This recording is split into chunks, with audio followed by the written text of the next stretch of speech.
যারা বুত মূর্তির পূজা করে, মূর্তিকে সেজদা করে, এটা জান্নাতে যাওয়ার পথ নয়, এটা জাহান্নামে যাওয়ার পথ। মানুষকে বোঝাও যে মূর্তি পূজা জান্নাতে যাওয়ার পথ নয়, মূর্তি পূজা জাহান্নামে যাওয়ার পথ। এমর্মে কোরআনের এক আয়াতে আল্লাহ বলেন, ইন্নাকুম ওয়া মা তা'বুদুনা মিন দুনিল্লাহি হাসাবু জাহান্নাম। এর অর্থ হইল, তোমরা যারা মূর্তির পূজা করো আর যেসব মূর্তির পূজা করো, তোমরাও জাহান্নামের লাকড়ি হবে, মূর্তিগুলিকেও আমি আল্লাহ জাহান্নামের লাকড়ি বানাবো। পরিষ্কার ভাষায় আল্লাহ কোরআনে বলেছেন মূর্তি পূজারীরা জাহান্নামী। তাই রাসূল করিম সাল্লাল্লাহু আলাইহি ওয়াসাল্লাম সমাজের মানুষকে লা ইলাহা ইল্লাল্লাহর মাধ্যমে এক আল্লাহর ইবাদত দাওয়াত দিতে লাগলেন, আর মূর্তি পূজা জাহান্নামের পথ বুঝাতে লাগলেন। এমত অবস্থায় নবীর বংশের নাম কুরাইশ বংশ। কুরাইশ বংশের প্রায় সবাই ছিল মূর্তি পূজা। যে আবু তালিব নবীর চাচা হলেন, তিনিও মূর্তি পূজারী, কিন্তু নবীর অভিভাবক কেন। এমত অবস্থায় মূর্তি পূজারীদের সর্দারেরা দল বেঁধে নবীর চাচা আবু তালিবের কাছে গিয়া পড়ল, তোমার ধর্ম মূর্তি পূজা, আমাদের ধর্ম মূর্তি পূজা, আমাদের বংশের মানুষ মূর্তি পূজারী, তোমার ভাতিজা মুহাম্মদ মূর্তি পূজার জাহান্নামে যাওয়ার পথ কয়। এক আল্লাহর দাওয়াত দেয়, লা ইলাহা ইল্লাল্লাহর দাওয়াত। তোমার মতো সর্দারের ভাতিজা হওয়ার কারণে আমরা এতদিন সহ্য করেছি, আর সহ্য করা সম্ভব নয়। এখন হয়তো তুমি তোমার ভাতিজা মুহাম্মদকে সামলাও, না পারলে আমাদের হাওলা করো, আমরা পিটাইয়া মুহাম্মদকে শায়েস্তা করে দেব। এদের সামনেই চাচা আবু তালিব রাসূলকে বললেন, ভাতিজা, তোমার বিরুদ্ধে তারা কি বিচার দায়ের করেছে তুমি তো শুনছ। কাজেই বাবা, মানুষের কাছে লা ইলাহা ইল্লাল্লাহর দাওয়াত নিয়ে যায় না। রাসূল চাচার কথার কোনো জবাব না দিয়া কাঁদতে শুরু করলেন। চক্ষু দিয়ে ঝরঝর করে পানি পড়তে লাগে। এমত অবস্থায় চাচা আবু তালিব ভাতিজা মুহাম্মদ সাল্লাল্লাহু আলাইহি ওয়াসাল্লামকে বললেন, ভাতিজা, তুমি আমার কথার কোনো জবাব না দিয়া কাঁদতেছো কেন? তোমার জন্য আমি জান দিতে রাজি আছি, কিন্তু তোমার চোখের পানি বরদাস্ত করতে রাজি না। তোমাকে আমি এত মহব্বত করি যে তোমার মহব্বতে আমার প্রাণ দিতে পারি, কিন্তু তোমার কান্দা বরদাস্ত করতে পারি। কাজে কোন দুঃখে তুমি কান্দ বলো? তখন রাসূল বললেন, আপনি বলতেছেন লা ইলাহা ইল্লাল্লাহর দাওয়াত নিয়ে মানুষের কাছে যেন না যায়। আল্লাহ আমাকে দুনিয়াতে পাঠাইছেন ওই লা ইলাহা ইল্লাল্লাহর দাওয়াত নিয়ে যাওয়ার জন্য। আল্লাহর কথা মানব না আপনার কথা মানব, এই চিন্তায় কান্দি। আল্লাহ আমাকে পাঠাইছেন মানুষের কাছে লা ইলাহা ইল্লাল্লাহর দাওয়াত নিয়ে যাওয়ার জন্য, আর আপনি বলতেছেন যেন না যাই। আল্লাহ যাওয়ার জন্য বলতেছেন, আপনি না যাওয়ার জন্য বলতেছেন। কেমনে আল্লাহর কথার বিরুদ্ধে আপনার কথাটা আমি রক্ষা করি, এই চিন্তায় কাঁদতেছি। তখন চাচা আবু তালিব বললেন, ঠিক আছে, এই যদি তোমার অবস্থা হইয়া দেখে তাহলে তুমি তোমার কাজ করতে থাকো। তুমি তোমার লা ইলাহা ইল্লাল্লাহর দাওয়াত মানুষকে দিতে থাকো। এরা যে বলেছে আমি যদি তোমাকে সামলাতে না পারি তাহলে এরা তোমাকে পিটাইয়া শায়েস্তা করবে। আমি তোমাকে কথা দিলাম, আমার শরীরের এক বিন্দু রক্ত থাকা অবস্থায় তোমার গায়ে কাউকে হাত তুলতে দেব না। তোমার গায়ে হাত তুলতে হইলে আগে আমাকে প্রাণে মারতে হবে, তারপরে তোমার গায়ে হাত তুলতে হবে। কারণ আমি তোমাকে আমার প্রাণের চেয়েও বেশি মহব্বত করি। এই ঘটনার দ্বারা আপনারা কি বুঝলেন আবু তালিব রাসূলকে কি পরিমাণ মহব্বত করতেন?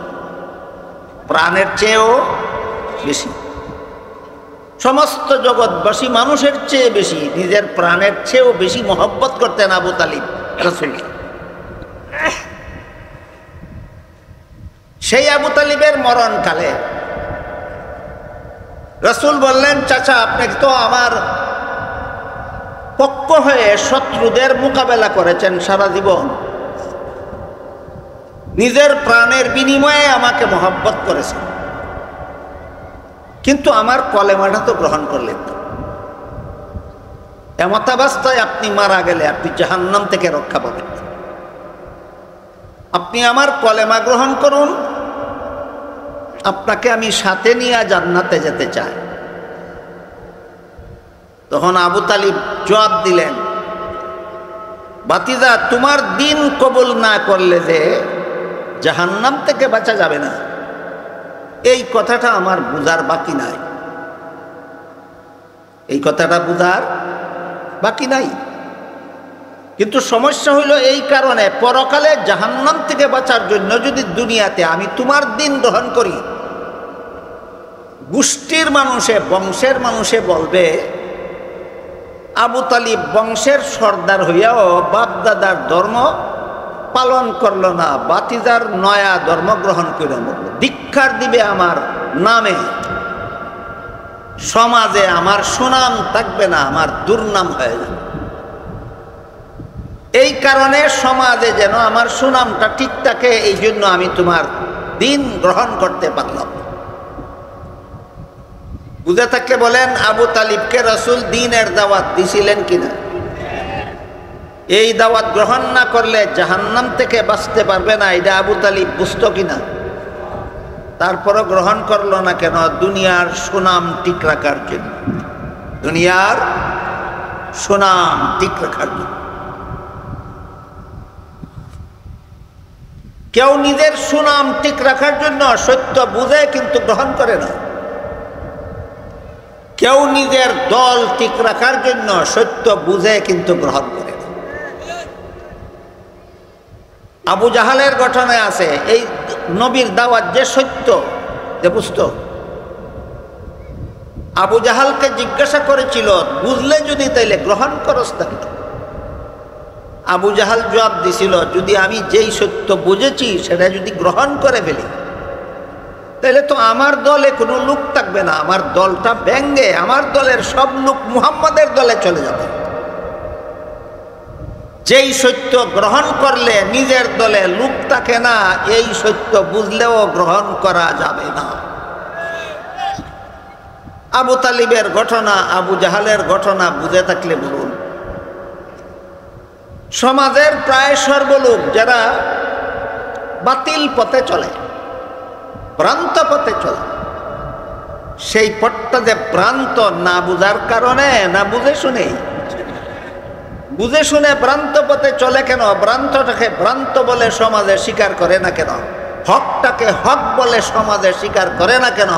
বাতিলটাকে বাতিল বলে সমাজে স্বীকার করে না কেন? দল ঠিক রাখার জন্য। কিসের জন্য? দল ঠিক রাখার জন্য।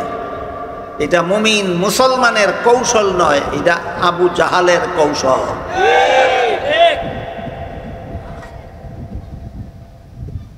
আবু তালিব যখন জবাব দিল, তোমার কথা সত্য, কিন্তু আমি গ্রহণ করলে, আমি মেনে নিলে আমার সমাজটা আমার পক্ষে থাকবে না, আমার বিপক্ষে চলে যাবে। আবু তালিবের এই জবাবে রাসূল বড় দুঃখিত হলেন। রাসূলের দুঃখিত হওয়ার প্রসঙ্গে আল্লাহ আয়াত নাজিল করে বলেন, ইন্নাকা লা তাহদি মান আহবাবতা ওয়ালাকিন্নাল্লাহা ইয়াহদি মান ইয়াশা। মর্ম হলো, হে রাসূল করিম সাল্লাল্লাহু আলাইহি ওয়াসাল্লাম, আবু তালিব আপনার বড় মহব্বতের চাচা। কি বুঝলেন ঘটনার থেকে? আবু তালিব একজন দুশমন চাচা না মহব্বতের চাচা? আল্লাহ বলেন, রাসূল আবু তালিব আপনার বড় মহব্বতের চাচা, এই জন্য আপনি তাকে ইমানদার বানাইয়া ফেলবেন, হেদায়েত দিয়া ফেলবেন, হতেই পারে না।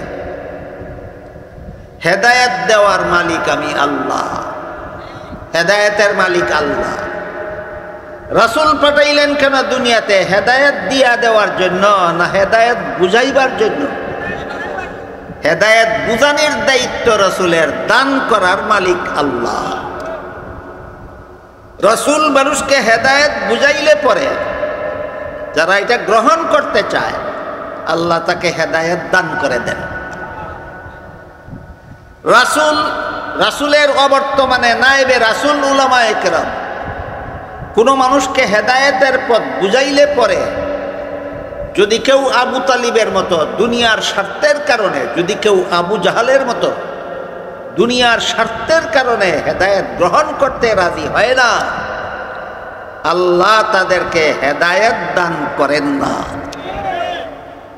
এখান থেকে আমাদের মনে রাখা দরকার, হেদায়েতের মালিক হইলেন আল্লাহ, মাধ্যম হলেন রাসূল। রাসূল হেদায়েতের মালিক না মাধ্যম। মাধ্যম মানে বুঝাবার দায়িত্বশীল। হেদায়েত দিবেন কিনা দিবেন না তার মালিক হইলেন আল্লাহ। আল্লাহ কাকে হেদায়েত দান করেন? রাসূল এবং নায়েবে রাসূলের বুঝাইয়া দেওয়ার পরে যারা হক গ্রহণ করতে রাজি থাকে আল্লাহ তাদেরকে হেদায়েত দান করে দেন।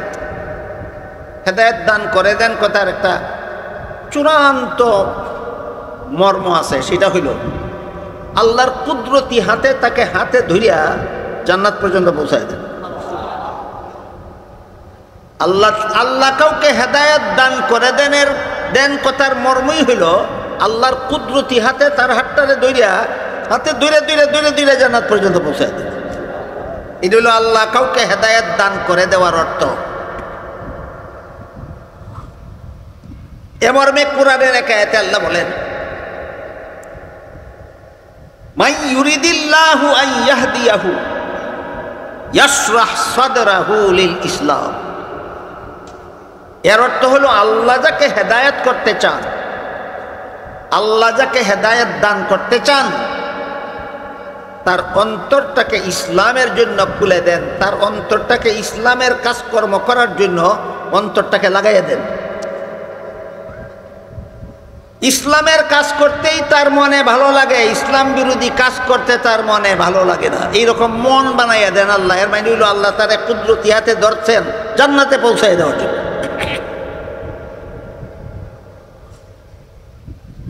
তো আবু তালিব সম্পর্কে আল্লাহ বলেন, আপনি তারে হেদায়েত বুঝাইছেন, বুঝছে, কিন্তু দল ঠিক রাখার স্বার্থে গ্রহণ করতে রাজি না। আল্লাহ বলেন, এমন মানুষকে আমি হেদায়েত দান করতে রাজি না। এই জন্য এই আবু তালিব সম্পর্কে হাদিস শরীফে রাসূল করিম সাল্লাল্লাহু আলাইহি ওয়াসাল্লাম বলেন, জাহান্নামের আগুনের তৈরি দুইটা জুতা, দুইটা স্যান্ডেল পরকালে আবু তালিবের পায়ে পরাইয়া দেব। এই দুইটা জুতার আগুনের তাপে আল্লাহর রাসূল বলেন আবু তালিবের মাথার মগজ ফেনাইতে থাকবে। আর আবু তালিব মনে করবে এর থেকে কঠিন কোনো শাস্তি আর জাহান্নামে হতে পারে না। এটা আবু তালিব মনে করবে, আসলে এর থেকে সহজ আর কোনো শাস্তি জাহান্নামে নাই।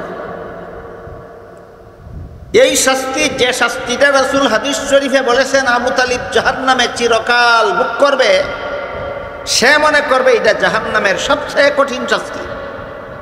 রাসূল বলেন এটা হইল জাহান্নামের সবচেয়ে সহজ শাস্তি। সবচেয়ে সহজ শাস্তিটা কি? পায়ে পরা দুইটা জুতার আগুনের কারণে মাথার মগজ ফানাইতে থাকবে।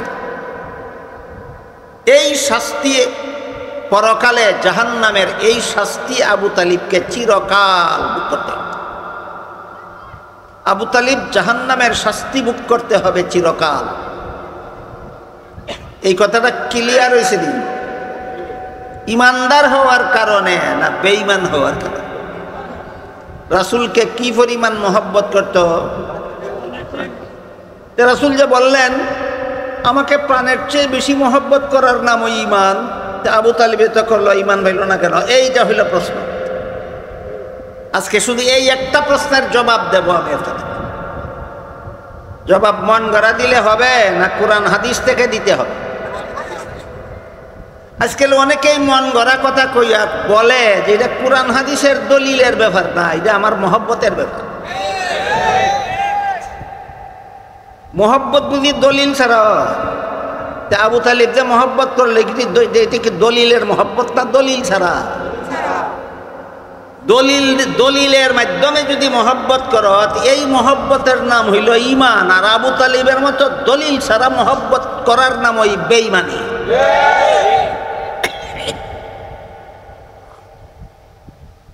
আবু তালিবের মহব্বতের মধ্যে আন্তরিকতার ত্রুটি ছিল না বিন্দু মাত্র। কোন লোকটা মহব্বতের মধ্যে বেজাল থাকলে বলতে পারে তোমার মহব্বতে জান দিতে পারি, কিন্তু তোমার চোখের পানি বরদাস্ত করতে পারি না? বেজাল মহব্বত না নির্বেজাল? এই নির্বেজাল মহব্বত, আন্তরিকতায় কোনো অভাব নাই।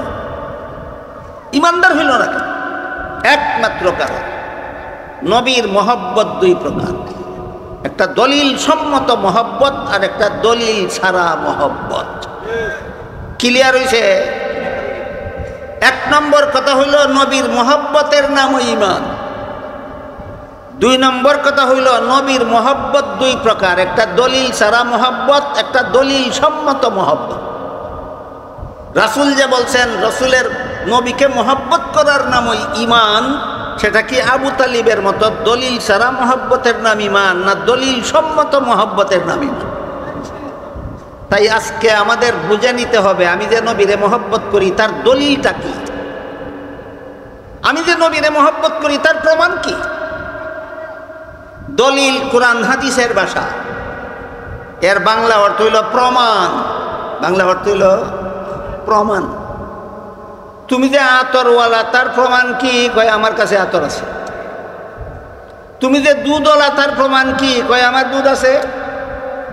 তুমি যে রিক্সাওয়ালা তার প্রমাণ কি? কয় আমার রিক্সা আছে। তুমি যে টুপিওয়ালা তার প্রমাণ কি? কয় আমার টুপি নাই। ওই সে টুপিওয়ালা।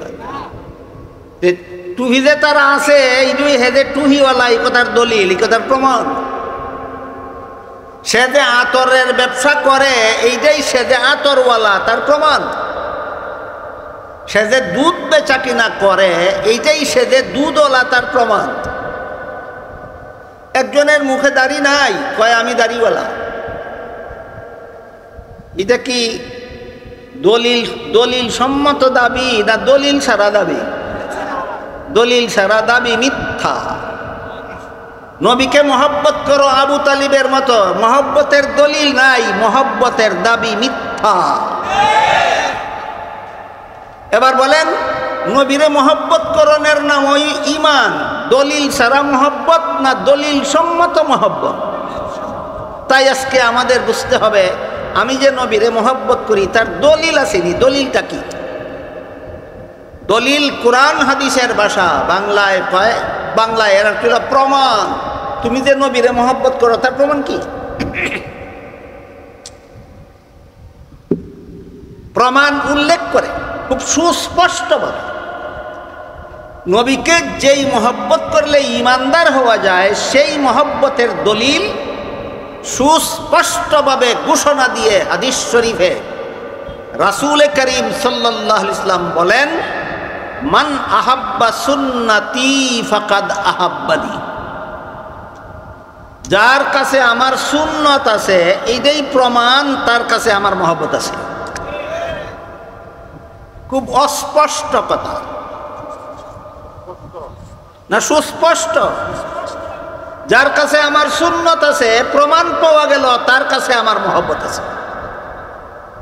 আর এক হাদিসে রাসূল বলেন, মান রাগিবা আন সুন্নতি ফালাইসা মিন্নি। যার কাছে আমার সুন্নত নাই সে আমার লোকই না, সে আমার উম্মতই না। তাইলে আমি যে নবীরে মহব্বত করি আবু তালিবের মতো প্রমাণ ছাড়া মহব্বত করব না প্রমাণ সম্মত মহব্বত করব? এবার বলেন আমি যে নবীরে মহব্বত করি তার প্রমাণ কি? নবীর সুন্নত। তার প্রমাণ কি? এটা ভুলে যাবেন। এরপর নবীর সুন্নতের ব্যাখ্যা আসতে আসতে সামনে ধারাবাহিকভাবে বলবো, শুনে যাবেন। কারো লেখার সুযোগ থাকলে লেখে নেবেন, কারো লেখার সুযোগ না থাকলে রেকর্ড করার সুযোগ থাকলে রেকর্ড করে নেবেন। কেউ রেকর্ড করার সুযোগ না থাকলে যারা করতেছে তাদের কাছ থেকে পরে সংগ্রহ করবে। আমি আগেই বলেছি কিছু কথা আপনাদেরকে ধারাবাহিকভাবে আজকে বলার ইচ্ছা রাখি, যদি আল্লাহ তৌফিক দেন মনোযোগে শুনতে হবে এবং স্মরণ রাখতে হবে। এই পর্যন্ত যে কথাগুলি আলোচনা হইল, এর 1 নম্বর কথা হইল নবীকে মহব্বত করার নামই ঈমান। 1 নম্বর কথাটা কি? মহব্বত করার নাম। 2 নম্বর কথা হইল আবু তালিবে তো মহব্বত করলো, ঈমানদার হইল না কেন? জবাব হইল এটা দলিল ছাড়া মহব্বত। জবাব কি? এটা দলিল ছাড়া মহব্বতে ঈমানদার হয় না, আবু তালিবের মতো বেঈমান হই থাকে। কাজেই কেউ যদি বলে যে আমরা যে নবীর নামে অমুক কাজ করি তমুক কাজ করি, এগুলি দলিলের সাথে সম্পর্ক না, এগুলি মহব্বতের সাথে সম্পর্ক। আমি বলি তোমার মহব্বত ঈমানের সাথে সম্পর্ক না, তোমার মহব্বত আবু তালিবের সাথে সম্পর্ক। কথাগুলি ধারাবাহিকভাবে শুনতে হবে, বুঝতে হবে, জীবন ভর মনে রাখতে হবে। 1 নম্বর কথা হইল নবীর মহব্বতের নাম ঈমান। 2 নম্বর কথা হলো আবু তালিব তো নবীরে মহব্বত করলো, ঈমানদার হইল না কেন? জবাব হইল এটা দলিল ছাড়া মহব্বত। দলিল ছাড়া মহব্বতের নাম ঈমান নয়। তাইলে মহব্বতের দলিল কোনটা? রাসূল বলেন মহব্বতের দলিল হইল সুন্নত। মহব্বতের দলিল কোনটা? মহব্বতের দলিলের নাম হইল নবীর সুন্নত আছে, যার মধ্যে দলিল পাওয়া গেল, প্রমাণ পাওয়া গেল, নবীর মহব্বত আছে তার মধ্যে। এখন জরুরি ভিত্তিতে বুঝতে হয়, তাইলে সুন্নত কোন জিনিসের নাম? মহব্বতের দলিল হইল সুন্নত। রাসূল বলেন মান আহাব্বা সুন্নতি ফাকাদ আহাব্বানি, যে আমার সুন্নতরে মহব্বতের সাথে গ্রহণ করলো সে সত্যিকারের অর্থে দলিল সম্মতভাবে আমাকে মহব্বত করে। কাজেই নবীর সুন্নত যেহেতু নবীর মহব্বতের দলিল, নবীর মহব্বতের প্রমাণ। খুব ছোট্ট একটা উদাহরণ দেই। আপনারা এখানে যারা বসেছেন অনেকের মাথায় টুপি আছে, সুন্নত কিনা? এটা আপনি যে নবীর দুশ্মনের প্রমাণ না মহব্বতের? এবার বলেন, আপনারা এখানে যারা বসেছেন অনেকের মুখেই কমপক্ষে 1 মুষ্টি লম্বা দাড়ি আছে কিনা? অনেকের নাই, অনেকের আছে। যাদের আছে লম্বা দাড়ি, এটা কি নবীর যেমনি নবীর দুশ্মন হওয়ার প্রমাণ না নবীর মহব্বতের প্রমাণ? উদাহরণগুলি বুঝে থাকলে বলুন। নবীর মহব্বতের দলিলের নাম নবীর সুন্নত। নবীর মহব্বতের দলিলের নাম নবীর সুন্নত। তাই আমাদের জরুরি ভিত্তিতে বোঝা দরকার নবীর সুন্নত কাকে বলে, যেটা আমার মধ্যে থাকলে আমি যে নবীরে মহব্বত করি তার প্রমাণ পাওয়া যায়, আর যা আমার মধ্যে না থাকলে আমি যে নবীরে মহব্বত করি তার প্রমাণ পাওয়া যায় না। এই সুন্নত কথার অর্থ কি?